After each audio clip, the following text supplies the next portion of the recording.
Hi, I'm Jarrod SALAZAR from Group 3 for the VMA of Veterinary Parasitology 412.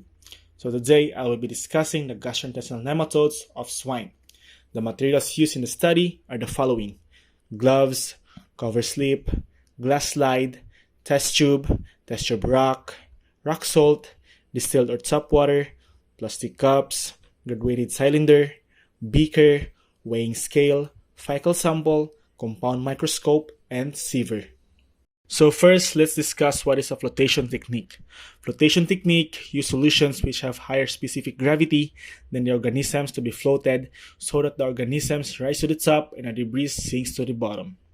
The simple test tube flotation technique is a qualitative test for the detection of the nematode and cestode eggs like the Ascaris species and the Trichuris species. The first procedure is the sample collection and weighing. Let's begin by collecting a fecal sample weighing precisely 3 grams. Transfer the collected sample into a designated plastic cup, ensuring accuracy in sample size. The next procedure is the saline solution preparation. To prepare the saline solution, weigh out 400 grams of rock salt. Place the measured rock salt into a beaker and then add 1 liter of distilled water to the beaker containing the rock salt. Vigorously stir the contents of the beaker until the rock salt is fully dissolved in the water. This saline solution serves as a medium for sample processing. After preparing the saline solution, the next step is to enhance sample preparation by adding a 2.5 ml of tap water to each fecal sample within the plastic cup. After that, utilize a graduated cylinder to accurately measure 47.5 ml of the prepared saline solution. The precise measurement is crucial for consistent and reliable results. Gently pour the 47.5 ml of saline solution into the plastic cup containing the 3 grams of feces. Using a tongue depressor, thoroughly mix the contents within the cup to ensure even distribution of the saline solution throughout the sample. The next step is sieving and filtration. The purpose of this is to remove the solid particles and debris. Perform sieving 3 times on the mixture. This sieving process is integral to obtaining a purified sample. Then after that, fill a test tube with an appropriate amount of flotation solution, ensuring it reaches slightly above the rim of the test tube. The flotation solution is vital for the next steps in the process. The next step is the cover slip placement. Carefully place the cover slip on top of the test tube filled with the flotation solution. Allow the setup to rest for a minimum of 20 minutes. During this time, helminths and other parasitic elements will float to the surface. After the resting period, lift off the cover slip from the test tube. Place the cover slip directly onto a clean glass slide. Proceed to examine the prepared sample using a compound microscope. This microscopic analysis is the key to identifying and studying of roundworms and other potential parasites within the fecal sample. By diligently following these comprehensive steps, the flotation technique can be effectively employed for the identification of parasitic worms and fecal samples, serving vital diagnostic and research purposes. This 3-month-old pig has only been dewormed once, and they are exposed in a pasture where they can interact with other pigs of different ages and sexes, and their initial deworming was done after being weaned.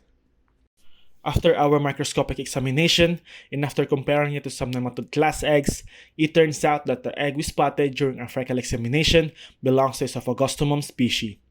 We look at the reference from the North Carolina State University Veterinary Parasitology, and they describe the Sophagostomum eggs as having a slightly to strongly barrel shape with a smooth shell.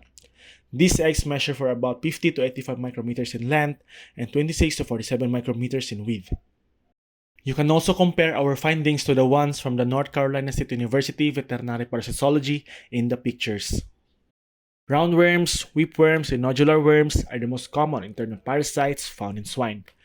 Nodular worm parasitism usually only occurs in pigs raised in open lots or pasture, but can rarely occur in confinement-raised pigs, including those without exposure to soil. The infection occurs in all age groups, but pigs over 3 months old may be more susceptible. According to North Carolina State University Veterinary Parasitology, this strong gall is classified as Esophagostomum dentatum, which includes the clinical signs watery, dark, and fetid diarrhea, weak loss of condition, and weakness. The transmission of this parasite is by ingestion of infective larval stage while grazing. Let's talk about the life cycle of Esophagostomum dentatum.